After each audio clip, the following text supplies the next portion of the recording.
Good morning, student. Hope you all are doing well. I am Reshu Tyagi, your English teacher, and today I will teach you Chapter 7 Quality. This story is about a shoemaker whose name is Mr. Gessler. He was settled in London and was a perfect artist. So now let's start the chapter. I knew him from the days of my extreme youth because he made my father's boots.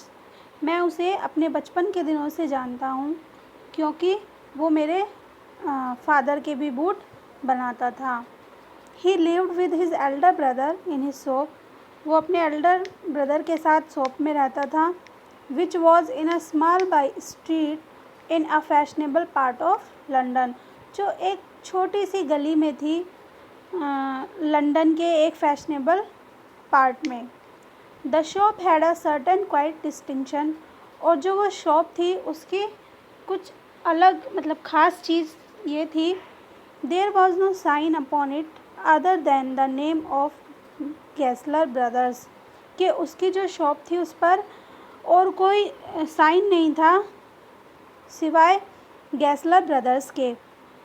And in the window a few pair of boots. और उसकी window में कुछ boots के pairs थे. He made only what was order. और वो सिर्फ वही बनाता था जो ऑर्डर किया जाता था. And what he made never fail to fit. और जो भी वह बनाता था यानी जो भी पेयर्स वो बूट्स के बनाता था वो कभी भी फेल नहीं होते थे कि फिट ना आए किसी को. To make boot such boot as he made seems to me then and still seems to me mysterious and wonderful. जो बूट्स वो बनाता था वो पहले भी और आज भी मेरे लिए मिस्टीरियस और वंडरफुल थे, बहुत ही अच्छे और रहस्यमयी थे. I remember well my shy remark one day while stretching out to him my youthful foot, is not it awfully hard to do. मुझे आज भी अच्छे से याद है अपना वो रिमार्क या अपनी कही गई वो बात जो मैंने उनसे बचपन में कही थी कि क्या ये करना मुश्किल नहीं होता mister Gessler. And his answer given with a sudden smile from out of the redness of his beard. और उसने एक अचानक प्यारी सी मुस्कान और अपनी जैसे उसकी दाढ़ी जो है खुशी से वो लाल हो गई थी उसने उत्तर दिया था इट इज़ एन आर्ट. ये एक कला है. It was not possible to go to him very often. His boots lasted terribly. और ये पॉसिबल ही नहीं हो पाता था कि उसके पास जल्दी से जाया जाए क्योंकि जो उसके बूट्स थे वो बहुत चलते थे. Having something beyond the temporary some essence of boot stitch into them. क्योंकि उसमें वो इतनी अच्छाई से बनाए जाते थे, उनकी स्टिच इतनी अच्छी होती थी कि जल्दी से वो टूटते नहीं थे और उसकी शॉप पर जल्दी जल्दी नहीं जा पाते थे. One went in not as into most shop but restfully as one enters a church.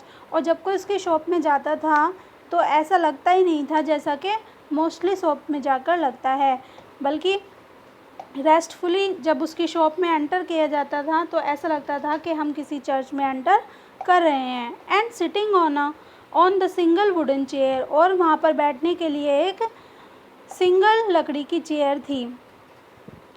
A guttural sound and the tip tap of his slipper beating the narrow wooden stair and he would stand before one without coat a little bent in leather apron with sleeves turn back blinking as if awaken from some dreams of boot. और जब वो अपनी जो stairs थी उनसे उतर कर आते थे तो टिप टैप की आवाज़ होती थी उनके स्लीपर्स की.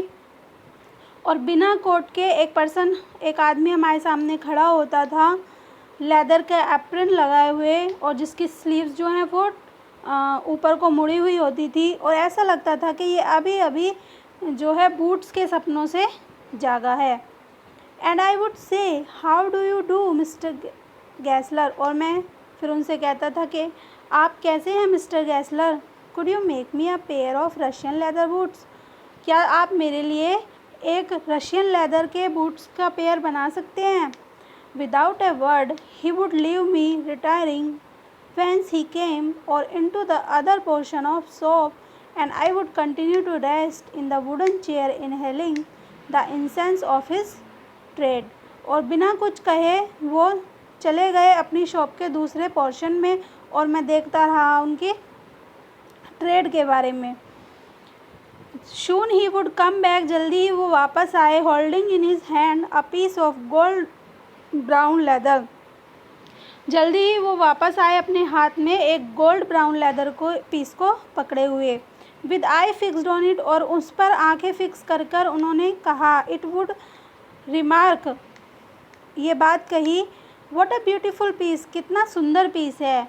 When I too had admired it, और मैंने भी कहा हाँ ये मतलब बहुत ही सुंदर है. ही वुड स्पीक अगेन, अब वो दोबारा बोलते हैं. When do you want them, आप कब चाहते हैं, मतलब जो पेयर्स आप बनवाना चाहते हैं बूट के वो आपको कब चाहिए. एंड आई वुड आंसर, और मैंने आंसर कहा oh as soon as you conveniently can. फिर वो ऑथर जो है वो रिप्लाई करता है मिस्टर गैसलर को कि जितना जल्दी आपको कन्वेंटली पॉसिबल हो आप मुझे दे सकते हैं. And he would say tomorrow for night, और फिर वो कहते हैं कि कल रात तक. और if he were his Elder brother I will ask my brother, और फिर वो अपने भाई के बारे में बोलते हैं कि मैं अपने भाई से पूछ कर बताऊँगा.